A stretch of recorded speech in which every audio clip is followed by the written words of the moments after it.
Shalom saudara dan saudari, dan selamat datang. Hari ini kita akan melanjutkan perjalanan kita melalui kitab Amsal dan membahas satu lagi tipe orang bodoh yang disebutkan dalam Alkitab, yaitu si pemalas. Amsal mengajarkan kita tentang bahaya kemalasan dan pentingnya kerja keras.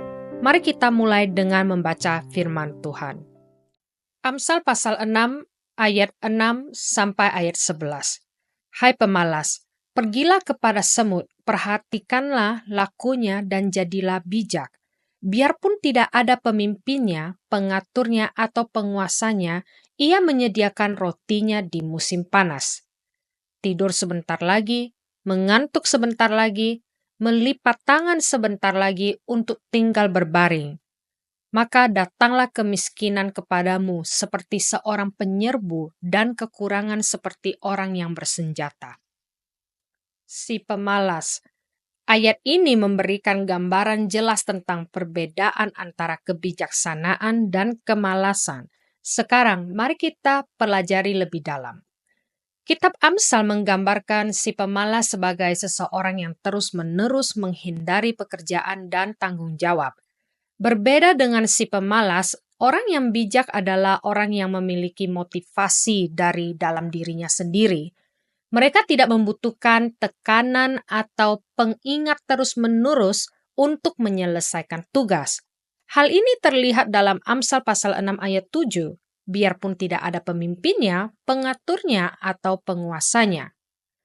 Orang bijak juga memahami pentingnya menunda kesenangan untuk masa depan. Mereka tahu bagaimana merencanakan ke depan dan bekerja di masa kini untuk hasil yang lebih baik di kemudian hari. Hal ini tercermin dalam Amsal pasal 6 ayat 8. Ia menyediakan rotinya di musim panas dan mengumpulkan makanannya pada waktu panen. Sebaliknya, si pemalas selalu mencari alasan untuk menunda pekerjaan. Mereka sering berkata, tidur sebentar, istirahat sebentar, tetapi penundaan kecil ini akhirnya membawa dampak besar, seperti yang diperingatkan dalam Amsal pasal 6 ayat 10 sampai ayat 11. Tidur sebentar lagi, mengantuk sebentar lagi, melipat tangan sebentar lagi untuk tinggal berbaring. Maka datanglah kemiskinan kepadamu seperti seorang penyerbu dan kekurangan seperti orang yang bersenjata. Seperti yang dikatakan seorang penulis, dia menipu dirinya sendiri dengan menyerah pada hal-hal kecil. Sedikit demi sedikit peluangnya hilang. Hal ini juga terlihat dalam kisah nyata dari Hillbilly Elegy, di mana sang penulis menceritakan kisah Bob yang bekerja di sebuah gudang bersama pacarnya. Bob sering bolos kerja sekali seminggu, datang terlambat, dan mengambil istirahat panjang. Pacarnya juga sering tidak masuk kerja setiap beberapa hari tanpa pemberitahuan. Setelah menerima banyak peringatan, mereka akhirnya dipecat. Namun, Bob marah dan merasa diperlakukan tidak adil, tanpa menyadari bahwa tindakannya sendiri yang menyebabkan hal itu. Kisah ini menunjukkan bahwa kurangnya disiplin, seperti yang diperingatkan dalam Amsal pasal 6 ayat 6 sampai ayat 11, tidak hanya merugikan diri sendiri, tetapi juga menyebabkan kerusakan sosial. Yesus sebaliknya memberikan teladan sempurna tentang kerja keras.